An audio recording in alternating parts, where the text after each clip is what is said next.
Welcome to Cheater Confessions. Let's get started with today's story. I didn't notice it all at once. Christine didn't wake up one morning and decide to stop looking at me the way she used to. It was quieter than that, slower, like background static you learn to ignore, until one day you realize the silence is louder. We'd been married for 9 years. When we met, she was magnetic, loud in a way that pulled people in. Her laugh turned heads in restaurants. She used to pull me into it too. There was a time I thought I was lucky to be orbiting her world. Now I was more like part of the furniture. I'd ask how her day was. She'd say, "Fine," without looking up from her phone. I'd suggest a weekend away, and she'd blink, like I'd asked her to climb a mountain. "There's too much going on at work," she'd say. Or, "Let's just rest, yeah?" Rest meant separate rooms. It wasn't explosive. It was evasive. The touch that never came. The hug that ended too quickly. Conversations that felt like formalities. I didn't even realize how long it had been since we'd had a real one. "I miss you," I said one night after she came home late again. She looked confused. "I'm right here." "No, you're not," I replied. My voice didn't rise. I wasn't angry, just aware. "You haven't been here in a while." She sighed and walked to the bedroom without another word. That was the night I sat in the living room alone, staring at the TV without watching anything. The next day, she mentioned a party. "It's at Julia's place. You can come if you want." I nodded, even though she said it like I was an optional +1. I should have known then. She wasn't asking me to join her. She was warning me that this wasn't about us. Julia's house was one of those modern, open-concept places with white furniture and polished concrete floors. Christine looked incredible. Black jumpsuit, gold earrings, hair up. She looked like the version of her I hadn't seen in a long time. I told her she looked great. She said, "Thanks," like she was talking to a waiter who brought the right drink. The moment we stepped inside, Christine lit up, hugging people, laughing loudly, moving through the room like she was on stage. She didn't introduce me to anyone, not one person. I stood behind her while she chatted with 2 guys from her firm. When one of them glanced at me, Christine said, "Oh, this is Eric," and turned right back to her story before I could even say hi. I drifted toward the kitchen, made myself a drink I didn't want. A few people nodded. No one engaged.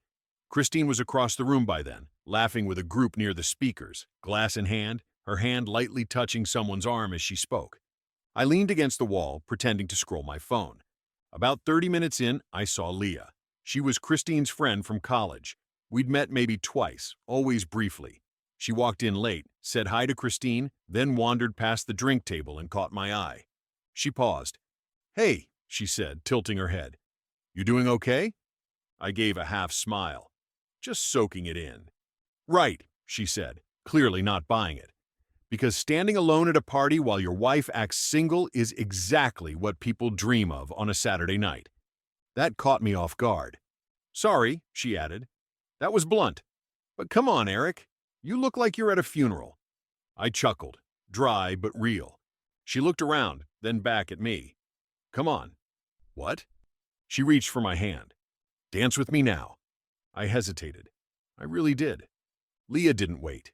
She took my drink, set it on the counter, and pulled me toward the open space near the living room. "You're serious?" I asked, trying to laugh it off. "You need it," she said. "Trust me." So I let her. I'm not a dancer. Never was. But something about the way she grabbed my hand without asking, like it wasn't a big deal, like I wasn't some ghost at the edge of the room, it caught me off guard.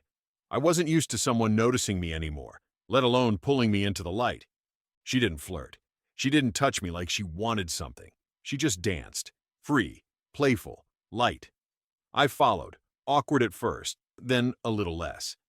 2 songs in, we were laughing. Not in a romantic way, but like 2 people refusing to sync. Out of habit, I looked around the room. That's when I saw Christine. She stood near the hallway, drink in hand, talking to a guy in a blazer. Her eyes were on me. Her smile froze. She didn't blink. For a split second, it was like time slowed me in the middle of the room, dancing with her friend, her watching. Then she turned back to her conversation. We danced a little longer. No words, just motion. Eventually, the song faded. Leah squeezed my hand once and said, "Don't go back to standing in the corner." We exchanged numbers. Nothing weird, just casual, simple. Then she disappeared into the crowd. Christine never came over. But that was the moment something shifted. Not in her, in me. I wasn't angry.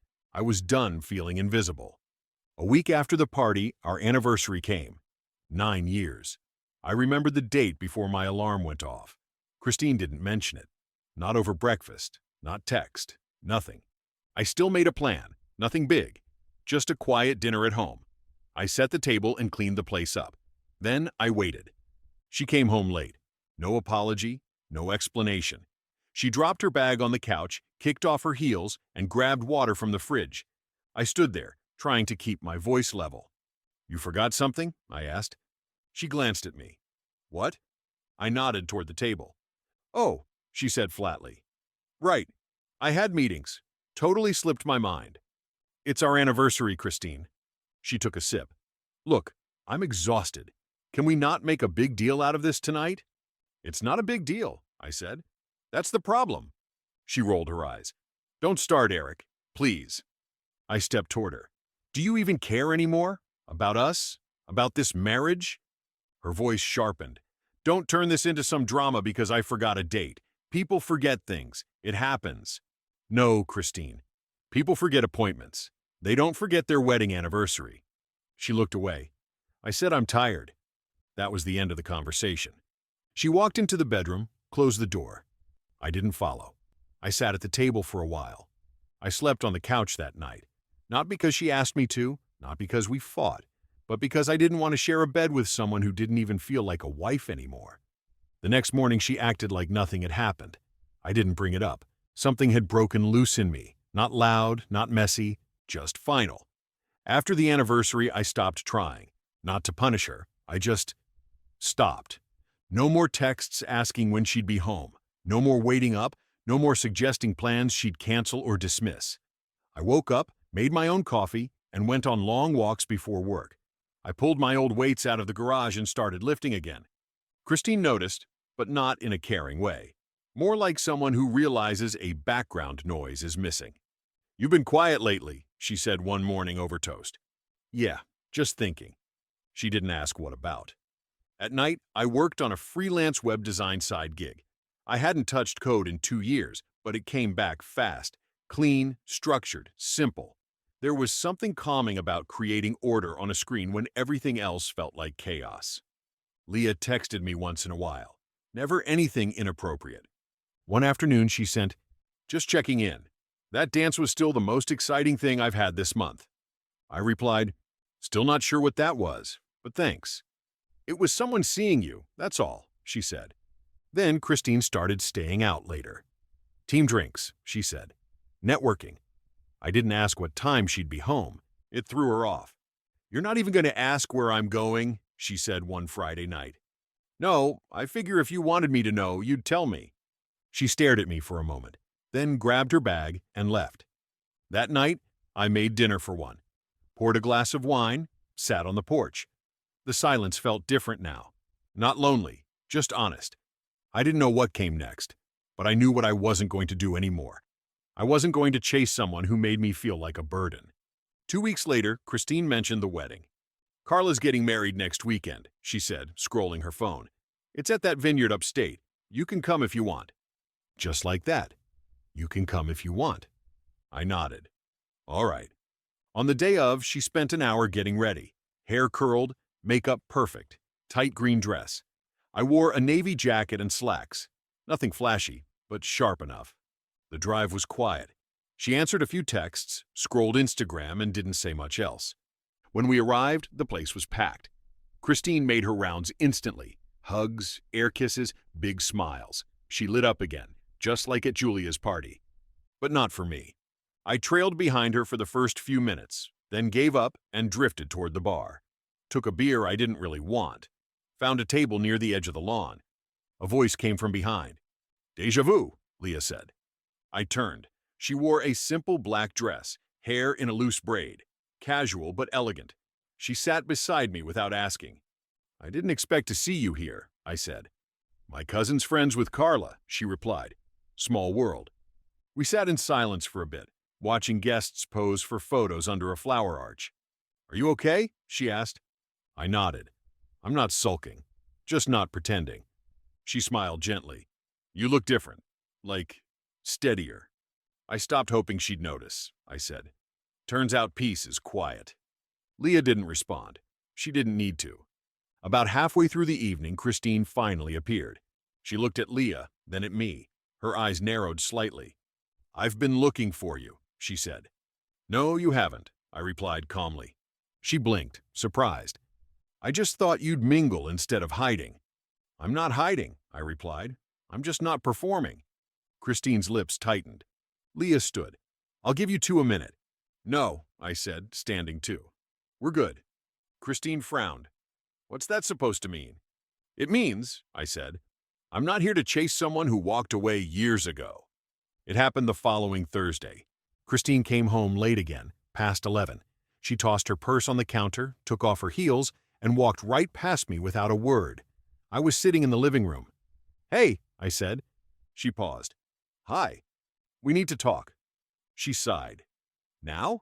Yeah, now. She leaned against the wall, arms crossed. If this is about the wedding, Eric, can we not? It was awkward, okay? This isn't about Leah, I said. It's not about one party or one night. It's about all of it. She narrowed her eyes. What's that supposed to mean? I stood up, slow and steady. It means I'm done pretending we're still in this marriage. She gave a short, humorless laugh. Wow, dramatic. No, I said. I was dramatic when I tried to save something you stopped investing in. When I planned dinners, you ignored me. When I begged for time, for connection, and got brushed off every time. Her face went stiff. So what? You're leaving.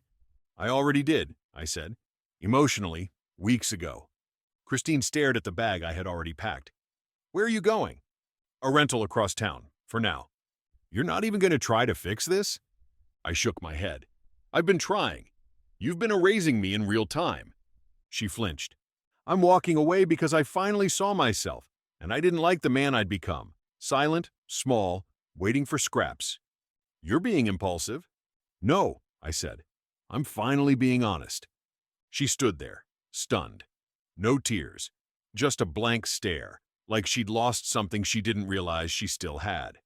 I picked up the bag and walked toward the door. I paused once, turned slightly. You don't have to pretend anymore, Christine. You're free. Then I walked out.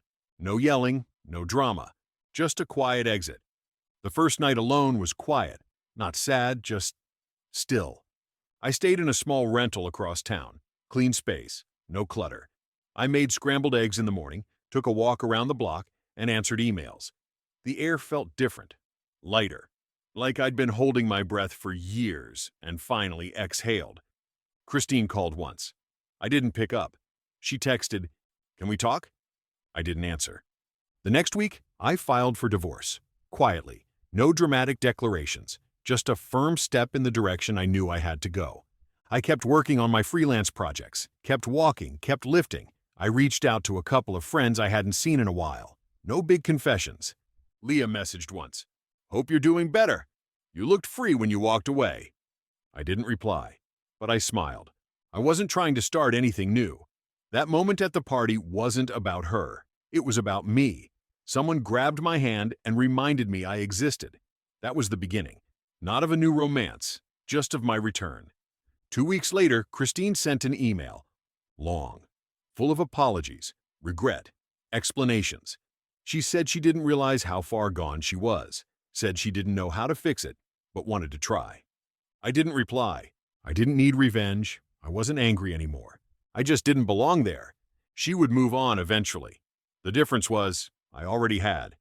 The dance wasn't the spark of something scandalous. It wasn't even rebellion.